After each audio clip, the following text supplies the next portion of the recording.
Welcome to dot news. ఇప్పుడు మనం హిందూపురం నియోజకవర్గంలో ఉన్నాము. ఇక్కడ ఈ స్థానాన్ని జగన్మోహన్ రెడ్డి చాలా ప్రతిష్టాత్మకంగా తీసుకున్నారని చెప్పుకోవచ్చు. ఎందుకంటే ఈ నియోజకవర్గానికి ఒక హిస్టరీ ఉంది. ఇప్పటికి 10 సార్ల నుంచి టీడీపీనే ఇక్కడ గెలుస్తూ వస్తుంది. అందులోనూ 4 సార్లు ఎన్టీ రామారావు గారు గెలిచారు. ఆ తర్వాత హరికృష్ణ ఒకసారి గెలిచారు. తర్వాత 2 సార్లు బాలకృష్ణ గెలిచారు. అంటే నందమూరి కుటుంబం ఈ నియోజకవర్గాన్ని ఏళ్తుందని మనం చెప్పుకోవచ్చు.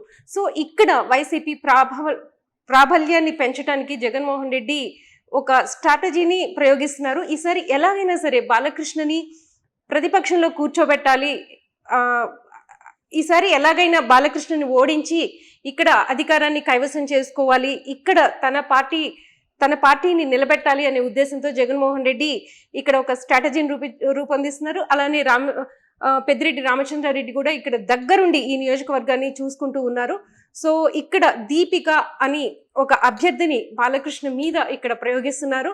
సో ఎలా ఉంది ఇక్కడ ప్రచారం, ఎలా జరుగుతుంది ఏంటి అనేది ఒకసారి దీపిక గారితో మాట్లాడదాం. నమస్తే అండి. నమస్తే మేడం.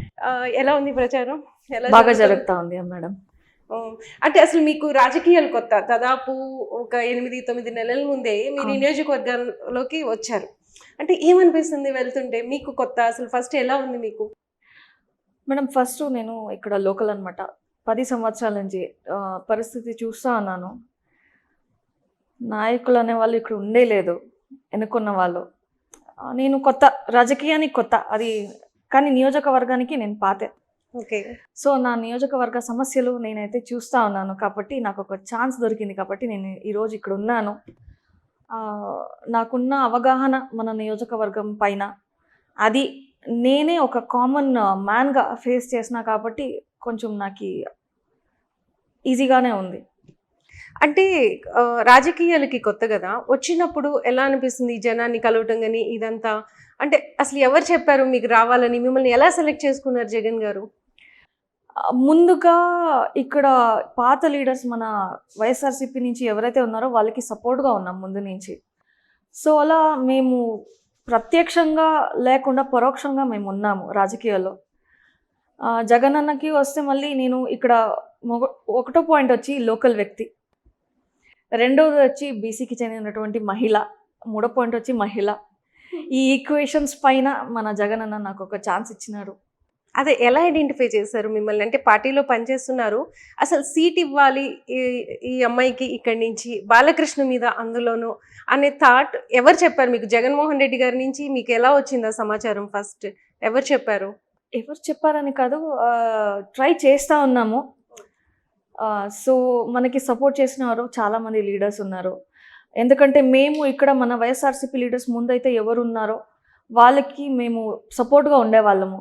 సో అలా మేము ఆల్మోస్ట్ రికగ్నైజ్డ్. ఓకే. అసలు ఎలా, అంటే మీ స్టడీస్ ఏంటి, మీ ఫ్యామిలీ బ్యాక్గ్రౌండ్ ఏంటి, ఎలా ఉండేవారు, అసలు ఎలా ఈ రాజకీయాల్లోకి ఎంట్రీ జరిగిందంటారు? ఎంట్రీ అయితే మోస్ట్లీ మా హస్బెండ్ వల్ల. స్టడీస్ అయితే నేను బెంగళూరులో కంప్లీట్ చేసిన. నా నేటివ్ వచ్చి పల్లంనేరు, చిత్తూరు. ఇక్కడ పెళ్ళైనప్పుడు నేను వచ్చిన 10 సంవత్సరాలు అయింది. 2015 అప్పుడు ఇంకా బాలకృష్ణ గారు ఉండేవాళ్ళు ఇక్కడ. సో కామన్ మ్యాన్ అలా చూస్తున్నాను. అప్పటికి మన వైసీపీ లీడర్స్ అయితే ఇక్కడ ఉన్నారు. సో వాళ్ళకి సపోర్ట్ అనేది మేము చేసినాము. సో అలా రాజకీయాల్లోకి స్లోగా ఎంట్రీ ఇచ్చినామండి. అంటే ఇప్పుడు ప్రచారానికి వెళ్తున్నా, లేకపోతే ఎలాంటి సమస్యలు ఈ నియోజకవర్గంలో మీకు కనిపిస్తూ ఉన్నాయి? ఇంకా ఎలా చేస్తే బాగుంటుందని మీకు అనిపిస్తుంది? ఫస్ట్ మన నియోజకవర్గంలో ఏమైనా సమస్య చెప్పాలంటే యాజ్ అ కామన్ మ్యాన్ నేను చెప్పేది, వినేవాళ్ళు లేరు నాయకులు. అంటే ఎవరైతే వీళ్ళు మన ప్రజలు ఎన్నుకున్నారో వాళ్ళు ఉండేలేదు ఇక్కడ. సో వినేవాళ్ళే లేరు, ఇంకేం తీరుస్తారు అనేది వచ్చింది. But at times of corona వచ్చినప్పుడు కానీ, మనకి హిందూపూర్లో వరదలు వచ్చినాయి, అప్పుడు మన వార్డ్లో కానీ మన లీడర్సే ఉన్నారు. సో ఆ భరోసా నాకు ఉంది. ఇవన్నీ నేను ఎదుర్కొన్నాను. ఇప్పుడు నేను వెళ్ళి ఎవరైనా నాకు సమస్యలు చెప్పినా, అమ్మ నువ్వు వినేదానికైనా ఉన్నావు కదా అని కూడా అంటారు. ఈ సమస్యలని నేను చూస్తూ వస్తూ ఉన్నాను. ఈ 10 నెలల్లో ఒక విశ్వాసం ఏర్పడింది మన ప్రజల్లో. ఇప్పుడు ఓకే, ఈ అమ్మాయి లోకల్గా ఉంది, వింటా ఉంది, కొన్నైతే పరిష్కరించినాము. సో ఆ దృఢమైన నమ్మకం వాళ్ళకి ఏర్పడింది. ప్రచారంలో భాగంగా ఇంటింటికి వెళ్తూ ఉంటారు కదా, ఇంటింటికి వెళ్ళినప్పుడు ఈ నియోజకవర్గంలో మీకు ఎలాంటి సమస్యలు ఎక్కువ చెప్తున్నారు? అంటే ఏమి కావాలని అడుగుతున్నారు మిమ్మల్ని?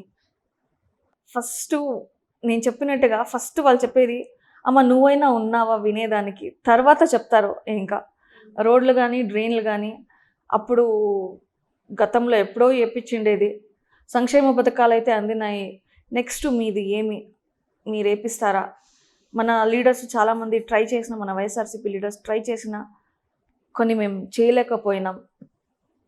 అంటే ఇక్కడ బాలకృష్ణ ఎమ్మెల్యేగా ఉన్నారు ఈ నియోజకవర్గంలో.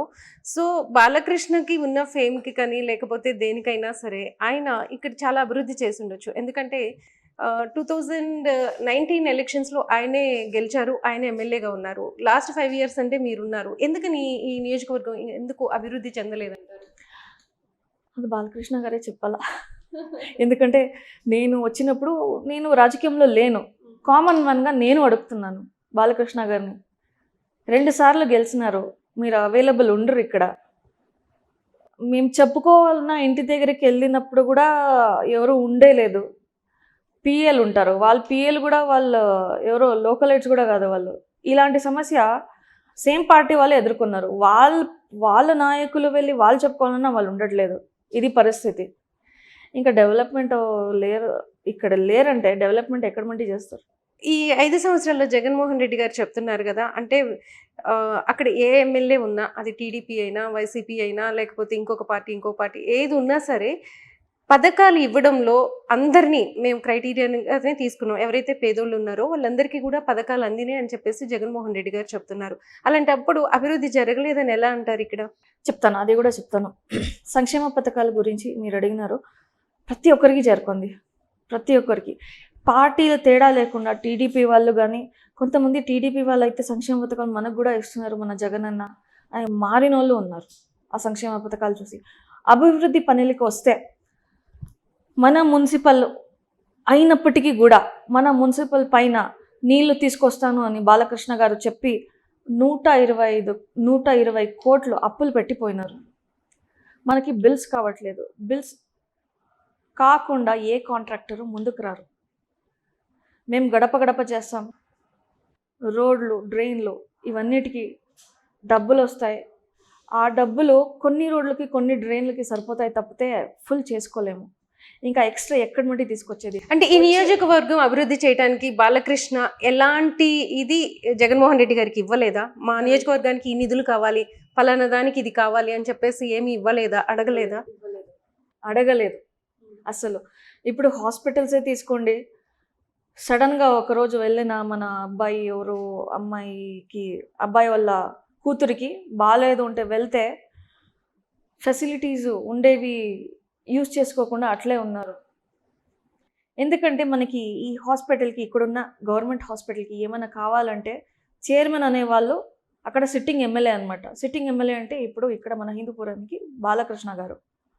వాళ్ళు ఏమీ రిక్వెజిషన్ పెట్టరు, ఇలాంటివి కావాలి మనకి. అలా ఉన్నప్పుడు పరిస్థితి ఎక్కడ డెవలప్మెంట్ అవుతుంది? అంటే మనం చూస్తే అసలు డెవలప్మెంట్ అనేది ఈ నియోజకవర్గంలో కనిపించట్లేదు. చూస్తే ఎన్టీ రామారావు గారు ఇక్కడే ఆయన పోటీ చేసి గెలిచారు, ముఖ్యమంత్రిగా చేశారు. తర్వాత హరికృష్ణ కూడా ఒకసారి గెలిచారు. తర్వాత ఈయన బాలకృష్ణ చేశారు. అంటే దాదాపు 30 సంవత్సరాల పాటు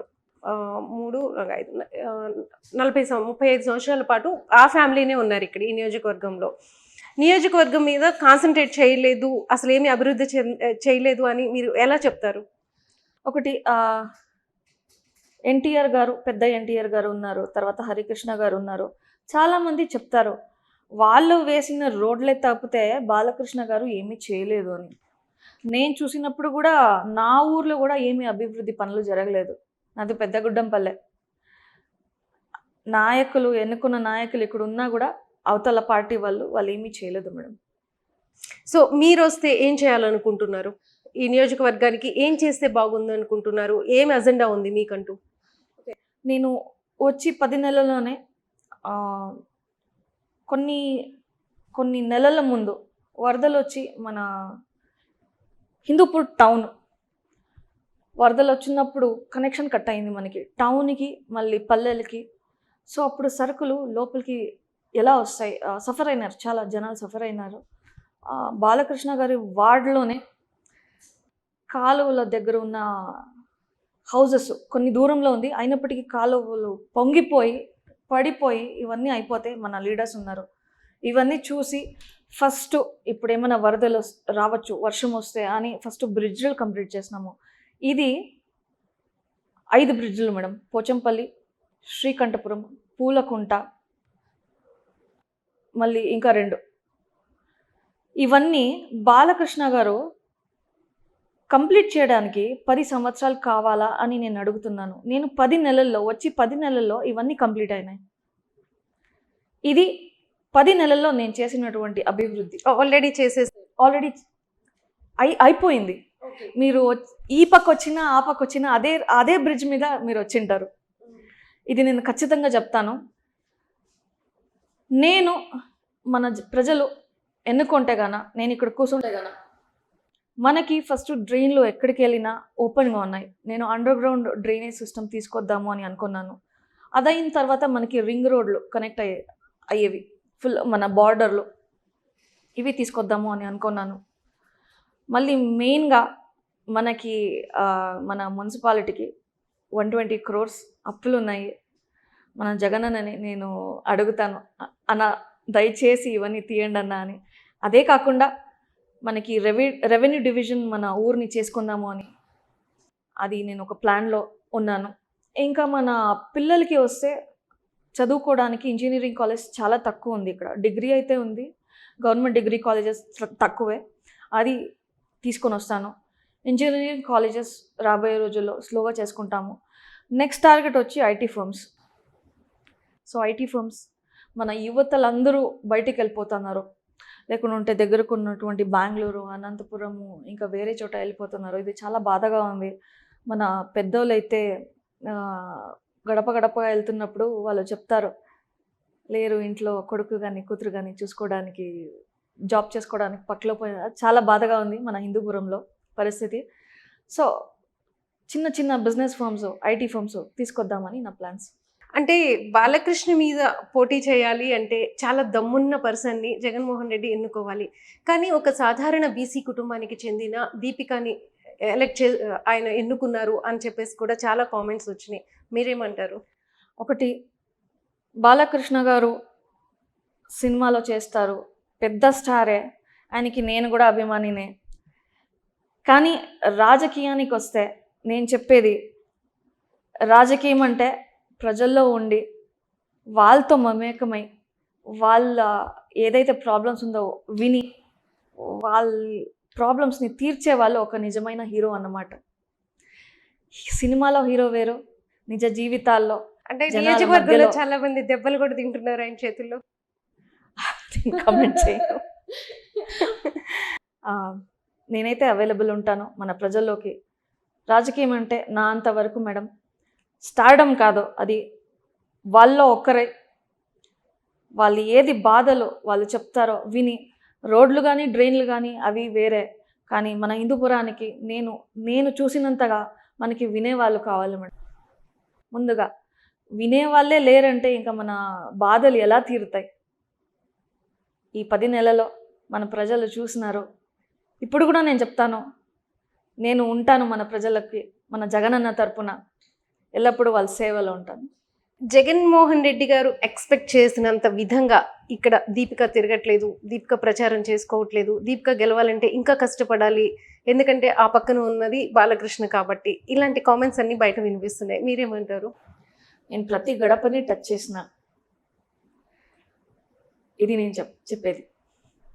okay, thank you so much.